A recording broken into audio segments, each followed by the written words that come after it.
ذیابطیس سے کیا مراد ہے؟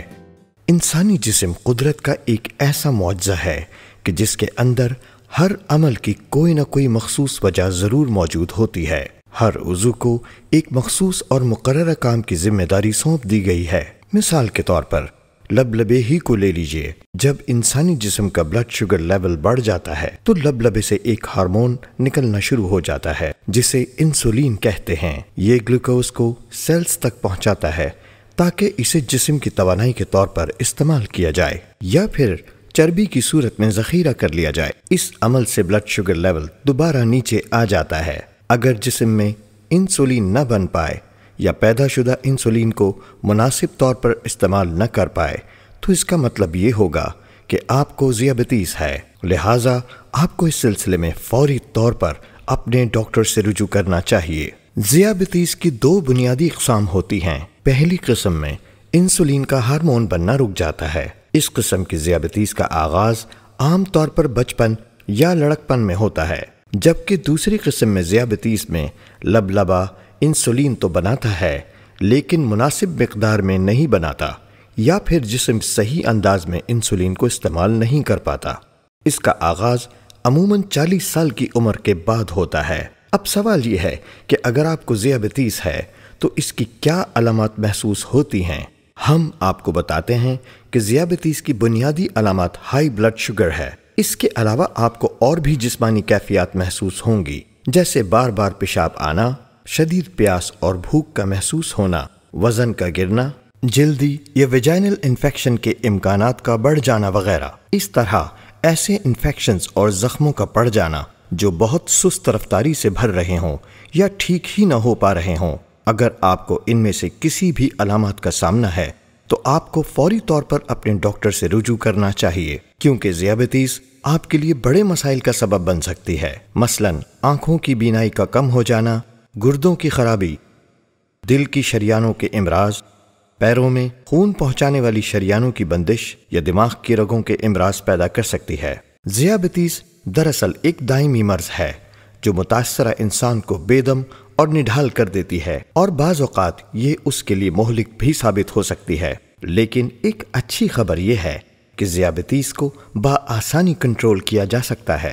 ذیابطیس کے مریضوں کو اپنے وزن کا خاص خیال رکھنا چاہیے۔ ذیابطیس میں مبتلا افراد اپنے بلڈ شوگر لیول کو پرہیزی غذاؤں، ورزشوں، دواؤں اور انجیکشنز کے استعمال سے کنٹرول میں رکھ سکتے ہیں۔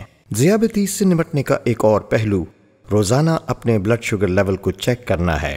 غذا کھانے یا پینے سے پہلے آپ کا بلڈ شوگر لیول 90 سے 120 ملی گرام فی ڈیسی لیٹر، جبکہ کھانے کے بعد 120 سے 180 ملی گرام فی ڈیسی لیٹر ہونا چاہیے۔ اپنے بلڈ شوگر لیول کو کنٹرول کرنے کے دوران آپ کو اپنے بلڈ شوگر لیول کو زیادہ کم ہونے سے بھی بچانا ضروری ہے، جس کی وجہ عام حالات سے زیادہ محنت کا کام کرنا، وقت پر کھانا نہ کھانا، ضرورت سے کم کھانا یا بہت زیادہ دوائیں استعمال کرنا ہو سکتا ہے۔ اس صورتحال میں آپ کا بلڈ شوگر لیول کم ہو جائے گا، اور اس کا علم آپ کو ان علامات سے ہوگا، جیسے پسینہ آنا، جسم کا کانپنا، چکر آنا، بھوک لگنا، ذہنی الجھن بڑھ جانا، دورے پڑنا یا بے ہوش ہو جانا۔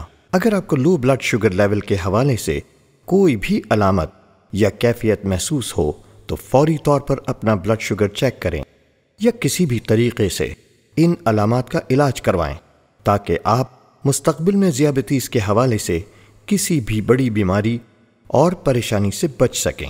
اس سلسلے میں فوری طور پر 15 گرام کاربوہائیڈریٹس کھائیں، مثلاً چینی یا شہد، جبکہ دوسرے مرحلے میں متاثرہ علامات کا ازالہ کرنے کے بعد آپ 10 سے 15 منٹ تک انتظار کریں۔ اپنا بلڈ شوگر لیول دوبارہ چیک کریں۔ اگر بلڈ شوگر لیول ابھی بھی کم ہو تو دوبارہ یہ عمل دہرائیں۔ یاد رہے، کوئی بھی ذہنی یا جسمانی کام شروع کرنے سے پہلے ہلکا پھلکا ناشتہ ضرور کر لیں۔ ایسی صورت میں اس بات کا جائزہ لینا نہ بھولیں کہ کس وجہ سے آپ کا بلڈ شوگر لیول کم ہوا تھا اور دوبارہ ایسا نہ ہو۔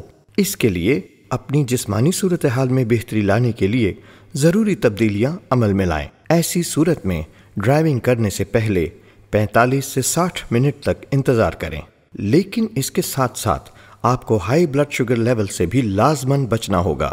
اگر آپ کا بلڈ شوگر ہائی لیول پر ہو یا پیشاب میں زیادہ مقدار میں کیٹونز آ رہے ہوں تو فوری طور پر اپنے ڈاکٹر سے رجوع کریں، یا پھر آپ کے گھر میں کسی کو احساس ہو کہ آپ پانی کی کمی، خشک جلد، متلی، قے یا ذہنی الجھن کا شکار ہیں تو انہیں آپ کی فوری مدد کے لیے آپ کے ڈاکٹر کو بروقت اطلاع دینی چاہیے۔